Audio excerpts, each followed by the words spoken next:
AMLPS കോടമുക്കിൽ ആവേശകരമായ food festival നടക്കുകയാണ്. ദൃശ്യങ്ങളിലേക്ക്. വീട്ടിലുണ്ടാക്കുന്ന ഭക്ഷണത്തിന്റെ അത്ര വരില്ലേ അവിടെ ഉണ്ടാക്കുന്നത്, നമ്മൾ ബേക്കറിയിൽ നിന്ന് മേടിക്കുന്നത്.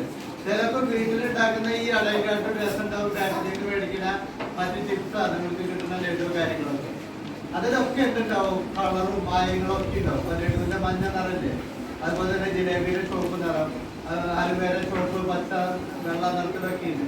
അതിലൊക്കെ ഇപ്പൊ കോക്കനട്ട് ഹൽവ എന്ന് പറഞ്ഞതിൽ അതിന് കോക്കനട്ടിന്റെ തേങ്ങയുടെ ഒരു അംശം പോലും ഉണ്ടാവില്ല, ടെൻഡർ കോക്കനട്ട് പറഞ്ഞത്. അതൊക്കെ കൃത്രിമമായിട്ട് ഉണ്ടാക്കണ മണവും നിറവും ഒക്കെയാണ്. നമ്മുടെ വീട്ടിലുണ്ടാക്കണത് മണവും നിറവും കുറഞ്ഞാലും കാഴ്ചക്ക് ഭംഗി കുറഞ്ഞാലും നമുക്ക് ശരീരത്തിന് എന്തായിരിക്കും, നല്ലതായിരിക്കും. നമുക്ക് പലപ്പോഴും ഇപ്പൊ ഞാൻ കഴിഞ്ഞ ദിവസം കണ്ടു, റൈക്കാൻ ഒരു പാക്കറ്റ് കൈ പിടിച്ച് ഓടുന്നത് ഇല്ലേ, എന്നാലും ഓടിയെന്നില്ല ഇന്നലെയല്ലേ ഞാൻ കണ്ടത്. മിക്കവാറും ദിവസം ഞാൻ കാണാറുണ്ട് അവിടെ ആ റോട്ടിലൂടെ പോകുമ്പോ പാക്കറ്റ് പിടിച്ച് ഓടുന്നത്.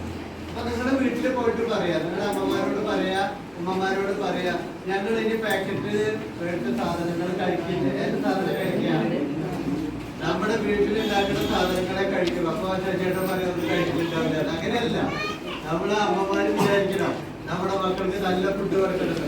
അമ്മമാർക്ക് സ്നേഹമുണ്ടെങ്കിൽ നിങ്ങൾക്ക് നല്ല ഫുഡ് തരും.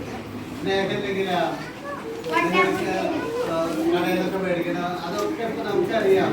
ഇന്ന് 100 ആളില് 10 ആൾക്ക് ക്യാൻസർ വരുന്നുണ്ട്, ക്യാൻസർ രോഗം വന്ന് മരിക്കുന്നുണ്ട്. അതിന്റെ കാരണം എന്താണെന്ന് വെച്ചാൽ, അതുപോലെ തന്നെ ഹാർട്ട് അറ്റാക്ക്.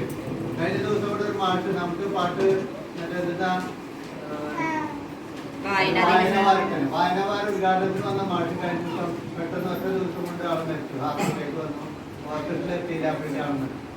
ആള് പൊട്ട ഫുഡ് കഴിച്ചിട്ടാവില്ല. പക്ഷെ നമ്മൾ കഴിക്കുന്ന പല ഫുഡിലും, ഈവൺ അരിയിൽ പോലും, പച്ചക്കറി ആയാലും അരി ആയാലും ഒക്കെ അതിലൊക്കെ വിഷാംശമുണ്ട്. നല്ല ഫുഡ് നമ്മുടെ വീട്ടില് കൃഷി ചെയ്തുണ്ടാക്കുകയാണെങ്കിൽ അതിനേക്കാൾ നല്ലത്. പച്ചക്കറിയൊക്കെ നമുക്ക് കുറച്ചൊക്കെ ഉണ്ടാക്കണം. അപ്പൊ വിശ്രമ സമയത്ത് വ്യായാമത്തിനൊക്കെ നല്ലതാണ്. അപ്പൊ അത്തരം കാര്യങ്ങൾ ചെയ്യണം. നല്ല ഭക്ഷണം കഴിക്കണം. നല്ല ഭക്ഷണം എന്തിനാണ്, നല്ല ഭക്ഷണം എന്തിനാണ്, നല്ല ആരോഗ്യത്തിന്. എല്ലാവരും പറഞ്ഞ നല്ല ഭക്ഷണം നല്ല ആരോഗ്യത്തിന്, നല്ല ഭക്ഷണം നല്ല ആരോഗ്യത്തിന്. അപ്പൊ നല്ല ആരോഗ്യം വേണം. ആരോഗ്യം എന്ന് പറഞ്ഞാൽ എന്താ, ശക്തിയല്ല, രോഗമില്ലാത്ത അവസ്ഥ. ആരോഗ്യം എന്ന് പറഞ്ഞാൽ എന്താ, പനി വരുന്നുണ്ട്, വയറുവേദന വരുന്നുണ്ട്, അല്ലേ, തലവേദന വരുന്നുണ്ട്, അതൊക്കെ രോഗത്തിന്റെ അവസ്ഥകളാണ്. അപ്പൊ രോഗമില്ലാത്ത അവസ്ഥയിൽ നിന്ന്, രോഗമുള്ള അവസ്ഥയിൽ നിന്ന് രോഗമില്ലാത്ത അവസ്ഥയിലേക്ക് വരണം. നമ്മുടെ ഇവിടെ ഒരുപാട് ഫുഡ് കൊണ്ടുവന്നിട്ടുണ്ട്. ഇത്തരം ഫുഡുകളൊക്കെ ഉണ്ടാക്കുകയാണെങ്കിൽ എണ്ണയൊക്കെ മണം, നമുക്ക് ഈ മണം അടിച്ചിട്ട് പറയാൻ പറ്റില്ല, അത്ര നല്ല മണം വരുന്നത് ഇല്ല. അപ്പൊ അത്ര നല്ല മണോ രുചിയുള്ള ഫുഡ് ഇവിടെ ഉണ്ടാക്കി കൊണ്ടുവന്നിട്ടുണ്ട്. അപ്പൊ അമ്മമാരുണ്ടാക്കി തരില്ല എന്ന് പറയുന്നത് ശരിയല്ല. അമ്മമാരുണ്ടാക്കി തരും, നിങ്ങൾക്ക് തരും. അവർക്കും നല്ലതാണ്, അവർ ശരീരത്തിലും ഇത് നല്ലതാണ്. അപ്പൊ എന്ത് തന്നെ ആയാലും നല്ല ഫുഡ് നല്ല ആരോഗ്യത്തിന്, അതാണ് ഇന്നത്തെ നമ്മുടെ മുദ്രാവാക്യം. ഇവിടെ ഒരുപാട് പേര് അമ്മമാര് നിങ്ങൾക്ക് വേണ്ടി നല്ല ഭക്ഷണ പദാർത്ഥങ്ങൾ ഉണ്ടാക്കി തന്നിട്ടുണ്ട്. നാടൻ വിഭവങ്ങള്, അതെ, തെരഞ്ഞെടുപ്പൊക്കെ ഞാൻ കണ്ടു. വെള്ളപ്പം, പത്തിരി, ഇഡ്ഡലി തുടങ്ങിയിട്ടുള്ള ഒരുപാട് ഈ അമ്മമാര് കൊണ്ടുവന്നുകൊണ്ടിരിക്കുന്നുണ്ട്. ഒരുപാട് സാധനങ്ങൾ അവിടെ കൊണ്ടുവന്നിട്ടുണ്ട്. എന്റെ ഏകം നിങ്ങൾ കൊണ്ടുവന്ന എല്ലാ അമ്മമാരും വലിയ കമ്മിറ്റിയിലുള്ള ആളുകളുണ്ട്. നമ്മുടെ വയസ്സായ ശശിയുണ്ട്, നമുക്കൊക്കെ മുന്നേ വിദ്യാലയത്തിൽ പഠിച്ചിട്ടുണ്ട്.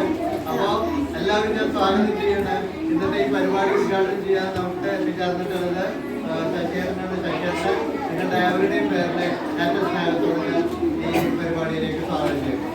അപ്പൊ വളരെ വേണ്ടിയായിട്ട് ഒന്ന് കൈയടിക്കല്ലാവരും.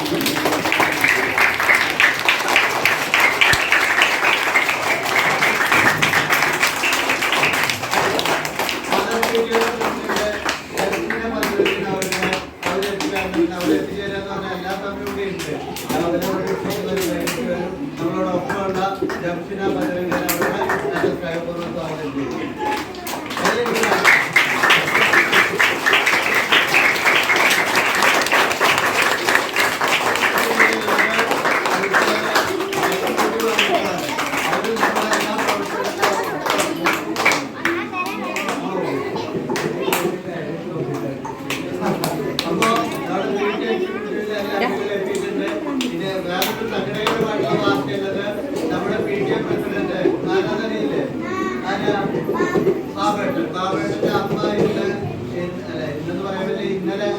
പുലർച്ചെ മരണപ്പെട്ടു.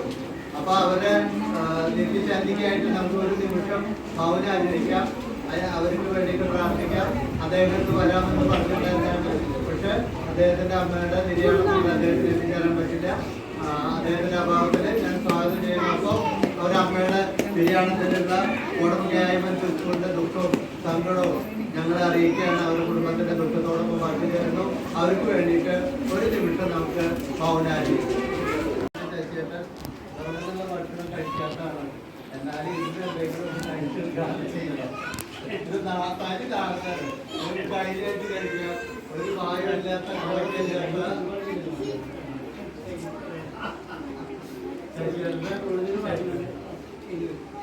എല്ലാവർക്കും നമസ്കാരം. ഇന്നത്തെ ദിവസത്തിന്റെ പ്രത്യേകത എല്ലാ കുട്ടികൾക്കും അറിയുമോ? എന്താണ്? അത് പറഞ്ഞ ആളാരാ? ശിശുദിനം എന്ന് പറയുന്നത് അപ്പൊ ഇന്നത്തെ ദിവസത്തിന്റെ പ്രത്യേകതയിൽ ഇന്ന് ഒരു പ്രത്യേകത ഇവിടെ കൂടി, ഇന്ന് ഇവിടെ ഒരു പ്രത്യേകത കൂടി ഉണ്ടായതുകൊണ്ടാണ്. ഇതൊക്കെ നിങ്ങൾക്ക് കിട്ടിയ ഭാഗ്യമാണ്. എന്റെ ജീവിതത്തിൽ ഒന്നും കിട്ടിയിട്ടില്ല ഒരു ഭാഗ്യം. ഞങ്ങളുടെ കാലത്തൊന്നും നിങ്ങൾക്ക് പക്ഷിമേള ഇല്ല, കിട്ടിയത് കിട്ടില്ല. അങ്ങനത്തെ ഒരു കാലാവസ്ഥയായിരുന്നു സ്ഥലത്തൊക്കെ. സ്കൂളിൽ ഈ പഠിപ്പിലൊക്കെ ഒന്ന് വേറൊക്കെ വരും. നമുക്ക് വീട്ടിൽ നിന്ന് കാലത്ത് കിട്ടുന്നു. ഞങ്ങൾ വീട്ടിൽ ഇല്ലെങ്കിൽ ആയിട്ട് പോകാൻ ദോശ കിട്ടി ചിലപ്പോഴാണ് അല്ലെ അല്ലാതെ ചില ഫുഡൊക്കെ കാലാവസ്ഥയിൽ എവിടെ നോക്കിയാലും പലതരം എൻ്റെ ഞാൻ തൊടാറില്ലേ? അല്ല മധുരം ഞാൻ തീരെ കഴിക്കില്ല. അതുകൊണ്ടല്ല, പൊതുവെ എനിക്ക് ഇഷ്ടമല്ല പല കാര്യങ്ങളും ടേസ്റ്റ് ചെയ്യുന്നത്. അപ്പം അതിന്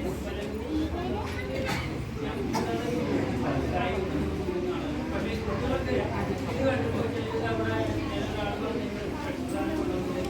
കേരളത്തിലെ ഭക്ഷണം ഒരാളെന്ന് തോന്നുന്നു മന്തി. അപ്പൊ ഇവിടെ മന്തികളുണ്ട്. അപ്പൊ അതുകൊണ്ട് എല്ലാ തരത്തിലും നമ്മുടെ കുട്ടികൾക്കൊരു ആഹ്ലാദം ഉണ്ടാവും. അതൊക്കെ ഒന്ന് രുചിച്ച് നോക്കാല്ലേ, തിരക്ക് തുടങ്ങിയല്ലേ. അപ്പൊ ഞാൻ വളരെ വൈകാതെ തന്നെ പറയുന്നു, ഇന്നത്തെ ഈ ഭക്ഷണമേള ഞാൻ ഉദ്ഘാടനം ചെയ്തതായിട്ട് അറിയിച്ചുകൊണ്ട് നിർത്തുന്നു. നന്ദി, നമസ്കാരം.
ഒരാള് ഷാജി അക്ഷരയുടെ ഇപ്പൊ വരാന്ന് പറഞ്ഞു.